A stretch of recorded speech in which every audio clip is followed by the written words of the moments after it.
Hello friends, welcome to my channel exam तैयारी। ये हमारा दूसरा इंग्लिश पेडागोजी का क्वेश्चन वीडियो है। इससे पहले मैंने आपको रिसेंटली एक क्वेश्चन वीडियो दिया था, तो इसमें भी मैं टोटल 12 क्वेश्चंस लेकर आई हूँ और मुझे आप ये सॉल्व कीजिएगा मेरे साथ साथ खुद से, और मुझे कमेंट सेक्शन में बताइएगा कि आपके जो है वो कितने क्वेश्चन सही हुए हैं।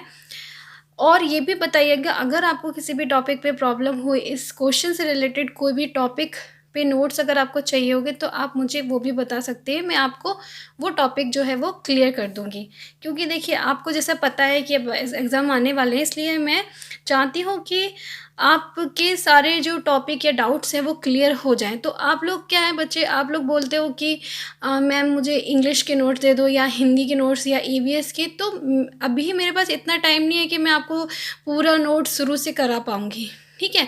तो आप मुझे प्लीज़ टॉपिक्स बताया करिए कि मुझे ये वाले टॉपिक पे, इस सब्जेक्ट के ये वाले टॉपिक पे नोट्स चाहिए मैम, तो मैं आपको वो प्रोवाइड करा दूँगी। क्योंकि अब वो टाइम नहीं है, 2 महीने में आप जो टॉपिक आपके डाउटफुल है उन्हें क्लियर करने की कोशिश कीजिए और साथ-साथ क्वेश्चन जो है उनको करने की कोशिश कीजिए, ताकि आपकी जो भी तैयारी है वो बिल्कुल सॉलिड हो, ठीक है?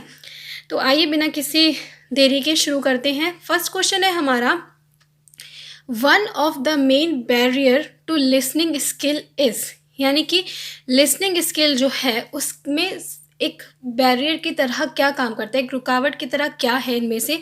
ये ऑप्शन दिए हैं, आपको बताना है। पहला है टाइम एंड डाइम, यानी समय और पैसा। दूसरा है बैरिकेड ऑफ क्लास, यानी क्लास में अगर कोई भी रुकावट है वो आपको लिसनिंग स्किल जो है उसमें आपको प्रॉब्लम क्रिएट कर रही है। या थर्ड प्री लर्नर्स प्रीजुडाइस। प्रीजुडाइस मतलब कि लर्नर की पहले से ही कुछ अवधारणाएं हैं, उसकी वजह से जो है वो उसकी जो लिसनिंग स्किल है वो लिसनिंग स्किल में मतलब उसको सिखाने में हमें एज अ टीचर एक बैरियर की तरह काम कर रही है। या लास्ट है अनस्कैट ईयर, यानी उसकी ईयर में कोई प्रॉब्लम है, सुनने में कोई प्रॉब्लम है उसकी वजह से। तो यहाँ पे आपको बताना कि लिसनिंग स्किल है क्लास में, अगर आप बच्चों की लिसनिंग स्किल को इम्प्रूव करना चाह रहे हैं, डेवलप करना चाह रहे हैं, तो उसमें इनमें से कौन सा जो है वो एक बैरियर की तरह काम करता है। तो टाइम और डाइम से तो कोई मतलब नहीं है। बच्चे के जो कान की प्रॉब्लम है, तो वहाँ पे तो आपको पता है कि हम सारे बच्चों के साथ नहीं होता कि कान की प्रॉब्लम है, उनके लिए तो फिर हम स्पेशल क्लासेस करते हैं, स्पेशल अरेंजमेंट्स करते हैं। जो मेन है वो इसका जो सही आंसर होगा वो होगा हमारा option C, learners prejudice. Learners prejudice यानी कि लर्नर ने पहले से ही कुछ जजमेंट अपने बना लिए हैं, अपनी अवधारणाएं। मान लिया अपनी क्लास में आप किसी टॉपिक को समझा रहे हैं, ठीक है, लेकिन अगर लर्नर जो सीख रहा है आपकी क्लास में उसके मन में पहले से ही उस टॉपिक को लेकर बैठा लिया है उसने बात को। जैसे आप मान लिया जो भेदभाव होता है बॉयज़ और गर्ल्स के बीच में, हमारा जो समाज में, उसके बीच में अगर किसी के मन में पहले से ही है कि नहीं ये तो सही है, लड़कियों को इतनी प्रायोरिटी नहीं देनी चाहिए, या लड़कियां तो भैया घर में काम करने के लिए ही ठीक है और हम लोग को हमें जॉब करनी, ये मन में अगर किसी के पहले से ही है, तो आप कितना भी उसे लेक्चर दे दो, ठीक है, कितनी भी बातें सुना दो, आप उसके चीज़ों को, जो उसके माइंड में सोच है उसको बदल नहीं सकते बहुत ही आसानी से। तो जो उसके पहले से उसके मन में, या जो लर्नर है सीखने वाला, उसके मन में अगर किसी चीज़ को लेकर एक उसने जजमेंट रख लिया है, ठीक है, थॉट्स उसके बैठे हुए हैं, तो वो क्या होते हैं, बैरियर बन जाते हैं लिसनिंग स्किल में। यानी हम उन्हें कुछ लेक्चर दे दें उससे भी कोई उससे फ़र्क नहीं पड़ता है, ठीक है। नेक्स्ट क्वेश्चन देखते हैं। Remedial language teaching is meant for development of, यानी रेमेडियल लैंग्वेज टीचिंग जो होती है वो किसके लिए है, क्या डेवलपमेंट करने के लिए है। ऑप्शन ए है particular skill left by regular teacher, यानी कोई पर्टिकुलर स्किल है जो टीचर उसे सिखा रहा था उससे छूट गई है सिखाने में, वो नहीं सिखा पाया, रह गई है, उसको सिखाने के लिए आप रेमेडियल लैंग्वेज टीचिंग करते हैं। या areas left by regular teacher, या कुछ एरियाज हैं जो रह गए हैं सिखाने में। या लिमिटेशंस ऑफ क्लास साइज़, यानी क्लास की जो साइज़ है उसकी कुछ लिमिटेशन है उसकी वजह से, या फिर बोथ ए एंड बी। तो इसका जो सही आंसर होगा वो होगा हमारा ऑप्शन डी, ईजी है ये, क्योंकि हम रेमेडियल टीचिंग किस लिए करते हैं। अगर हमने कुछ एज अ टीचर पढ़ाया है बच्चों को, हमने देखा कि इस बच्चे को ये टॉपिक नहीं समझ में आया, या एक टीचर होने के नाते हमें पता चला कि ये टॉपिक जो है वो हमसे छूट गया है, इस सिलेबस को कंप्लीट कराने में हमें ये टॉपिक भी पढ़ाना चाहिए था, या कुछ एरियाज़ जो हैं वो आपके से लेफ़्ट हो गए, तो उसके लिए आप क्या करोगे, रेमेडियल टीचिंग दोगे उनको, उनकी रेमेडी करोगे, जो भी उनके साथ प्रॉब्लम है, जो भी एरिया छूटे हैं वो भी उन्हें आप सिखा सको।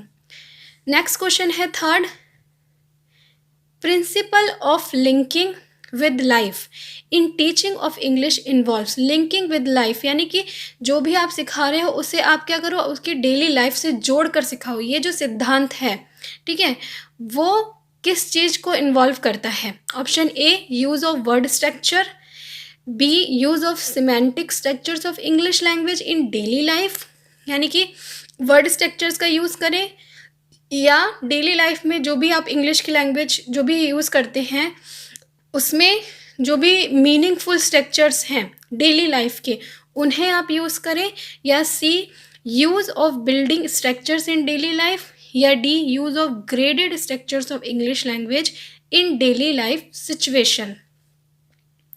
तो इसका जो सही आंसर होगा वो होगा हमारा ऑप्शन बी।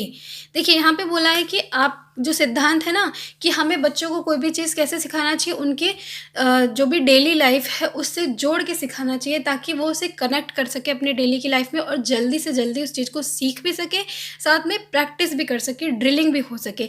तो यहाँ पे अगर इंग्लिश की बात करें तो वो इन्वॉल्व करता है कि हम जो बच्चों को सिखाएं उसमें हम सिमेंटिक स्ट्रक्चर सिखाएं, यानी मीनिंगफुल स्ट्रक्चर सिखाएं जो उनकी डेली रूटीन या डेली लाइफ से रिलेटेड हैं, ताकि वो उसको अपनी डेली लाइफ में ज़्यादा से ज़्यादा यूज़ भी कर सके और समझ भी सकें। ठीक है, तो ये हमारा ऑप्शन बी जो है वो सबसे सही है।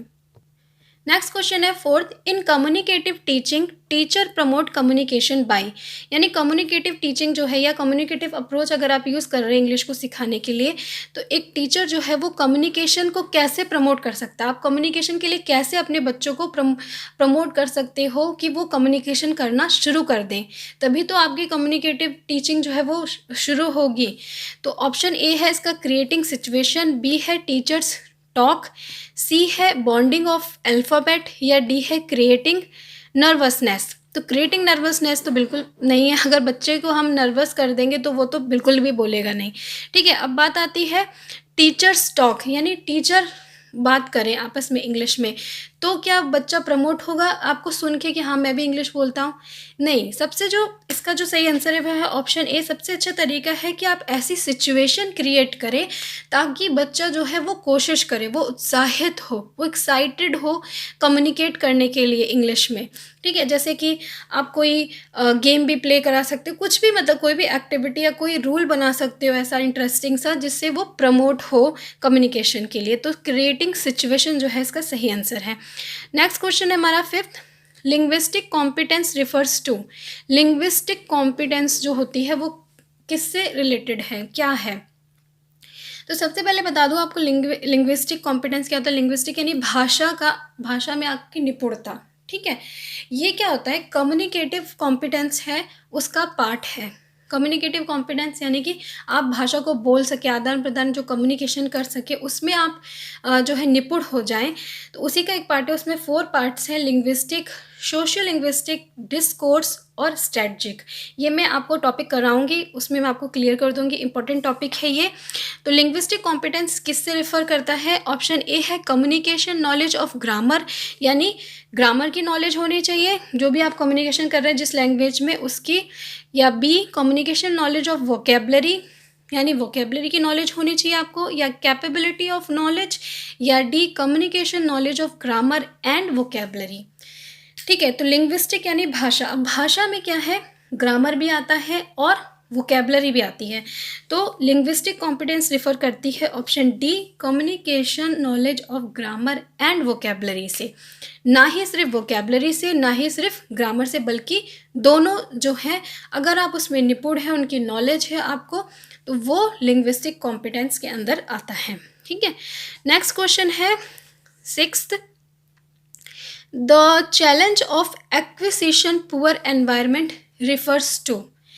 एक्विजिशन पुअर एनवायरनमेंट जो है वो किससे रिलेटेड है?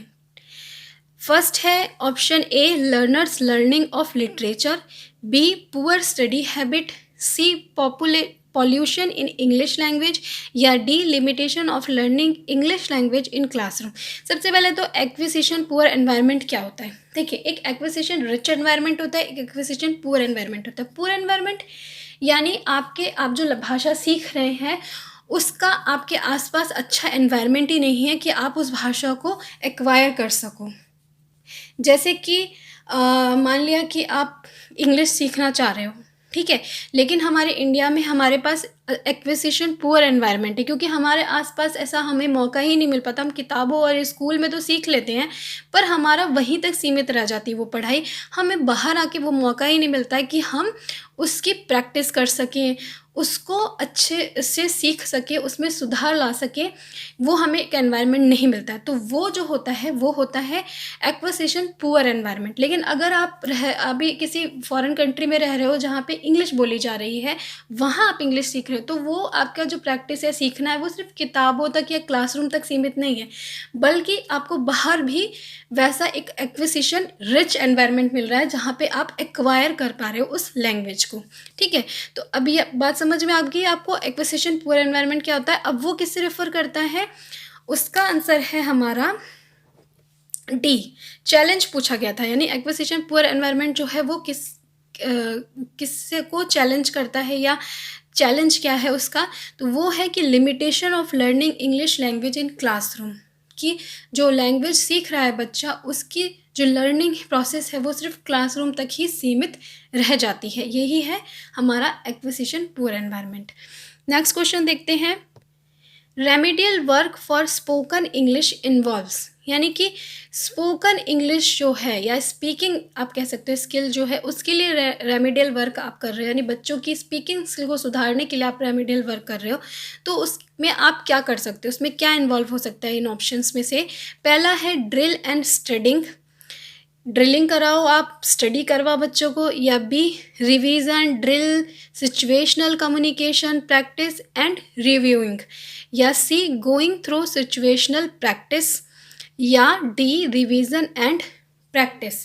तो स्पीकिंग स्किल के लिए आपको रेमेडियल वर्क कराना है, तो जितना ज़्यादा से ज़्यादा आप बच्चे की ड्रिलिंग करा सकोगे, रिवीजन करा सकोगे, कम्युनिकेशन करा सकोगे, और जो भी वो कर रहा है उसका रिव्यू कर सकोगे कि क्या गलत किया, क्या सही किया, तो उतनी अच्छी जो है उसकी स्पीकिंग स्किल हो सकेगी। तो इसलिए ऑप्शन बी जो है वो हमारा सही है, क्योंकि सब कुछ ज़रूरी है, ड्रिलिंग भी ज़रूरी है, रिवीजन भी ज़रूरी है, ऐसी सिचुएशन क्रिएट करना, उसको प्रैक्टिस कराना कि कम्युनिकेशन वो कर सके, और रिव्यू करना, सारी चीज़ें। ठीक है, नेक्स्ट क्वेश्चन की ओर बढ़ते हैं। 8th, communication approach to evolution emphasizes, यानी कि कम्युनिकेशन अप्रोच जो है टू एवोल्यूशन एम्फेसाइजेस, आप उसको एवोल्यूट करना चाह रहे हो, उसका असेसमेंट करना चाह रहे हो, जांच करना चाह रहे हो, तो वो किस पे जोर देती है कम्युनिकेशन अप्रोच? ठीक है, ऑप्शन ए है importance of learners, B importance of meaning of utterance rather than form and structure, यानी जो भी लर्नर है उसको उस पे उसकी महत्ता पे, या importance of meaning of utterance rather than form and structure, यानी कि जो भी बच्चा बोल रहा है, जो भी कथन वो बोल रहा है, जो भी वाक्य वो बोल रहा है, वो मीनिंगफुल है कि नहीं, इस पे ध्यान देती है, बल्कि वो फॉर्म, उसकी फॉर्म या स्ट्रक्चर्स की बजाय, या C importance of form and structure, या डी इम्पोर्टेंस ऑफ इवैल्यूएशन, यानी कि उसके असेसमेंट पे ध्यान देती है, उसको इम्पोर्टेंस देती है। तो यहाँ पे बोला है कम्युनिकेशन अप्रोच की बात की गई है। ठीक है, communication approach to evolution emphasize किस पे जोर देती है, किस चीज़ के एवोल्यूशन पे जोर देती है? तो इसका ऑप्शन हमारा बी जो है वो बिल्कुल सही है, कि अगर आप कम्युनिकेशन कर रहे हो और वो भी किसी मीनिंगलेस का बात कर रहे हो, आप उसका कोई अर्थ ही नहीं, अर्थविहीन बात कर रहे हो, तो वो तो सही नहीं। हमारा कम्युनिकेशन अप्रोच को करने का क्या है कि बच्चा जो है वो सही मीनिंगफुल बात करना सीख सके। तो यहाँ पे है कि इम्पॉर्टेंस ऑफ मीनिंग ऑफ यूटरेंस, यानी बच्चा जो भी बातें बोले वो मीनिंगफुल हो, इस बात पे ध्यान देना, इसकी जांच करना जो है वो कम्युनिकेशन अप्रोच उस बात पे जोर देती है। नेक्स्ट क्वेश्चन है 9th, the integral approach of language testing involve testing of. अब आती है इंटीग्रल अप्रोच। इंटीग्रल अप्रोच क्या है? मैंने आपको बताया कि एज अ टीचर, आप इंग्लिश टीचर, आप इंग्लिश सिखा रहे हो तो आप उसे इंटीग्रल मैनर में सिखाओ। इंटीग्रल मैनर यानी सबसे पहले आपको चाहिए कि आप लिसनिंग पे ध्यान देंगे, फिर स्पीकिंग पे, फिर रीडिंग पे और राइटिंग पे। तो ये होती है इंटीग्रल अप्रोच, ठीक है। तो यहाँ पे है कि इंटीग्रल अप्रोच जो है वो किस चीज़ की टेस्टिंग करती है, ठीक है। उसके द्वारा अगर आप टेस्टिंग कर रहे हैं इंटीग्रल अप्रोच के द्वारा, टेस्ट यानी बच्चों का आप असेसमेंट कर रहे हो, तो वो आप किस चीज़ की टेस्टिंग करोगे। ऑप्शन ए है प्राइमरी लैंग्वेज, बी है सेकेंडरी लैंग्वेज, सी है थर्ड लैंग्वेज, या डी है लैंग्वेज इन कॉन्टेक्स्ट। तो इसका जो सही आंसर होगा वो होगा हमारा option D, language in context. क्योंकि जब भी आप इंटीग्रल अप्रोच के थ्रू आप बच्चों को सिखा रहे हो लिसनिंग, स्पीकिंग, रीडिंग, राइटिंग, तो वो क्या करते हो, आप एक मीनिंगफुल कॉन्टेक्स्ट में सिखाने की कोशिश करते हो। इसलिए हम जब उसके थ्रू अगर बच्चे का असेसमेंट करेंगे तो हम क्या देखेंगे, लैंग्वेज इन कॉन्टेक्स्ट, यानी जो भी बच्चा बोल रहा है क्या वो सही तरह से प्रयोग कर रहा है, जो भी लैंग्वेज की स्किल्स हैं उनको। 10th क्वेश्चन है, in remedial teaching concentration on trouble spot is best done by. यानी रेमेडियल टीचिंग में अगर आप जो भी ट्रबल स्पॉट यानी जहाँ भी बच्चे को दिक्कत आ रही है उस पर आप कॉन्सेंट्रेट करना चाहते हो, तो आप किस तरह से कर सकते हो, उसके लिए सबसे बेस्ट तरीका क्या है, आप उस प्रॉब्लम को किस तरह से ठीक कर सकते हो, ठीक है, रेमेडियल टीचिंग कर सकते हो उसके लिए। ऑप्शन ए है अरेंजिंग इंटेंसिव प्रैक्टिस, ठीक है। तो पहला ऑप्शन है हमारा अरेंजिंग इंटेंसिव प्रैक्टिस, यानी हम ऐसी अरेंजमेंट करें जिससे बच्चे की ज़्यादा से ज़्यादा प्रैक्टिस हो सके उस टॉपिक पे जो भी उसका ट्रबल स्पॉट है उस पर। या सेकंड अरेंजिंग मेडिसिन, उसके लिए दवाई का अरेंजमेंट करें। या सी अरेंजिंग ट्रबल, यानी उसके लिए प्रॉब्लम्स क्रिएट करें। या डी अरेंजिंग बबल स्पॉट।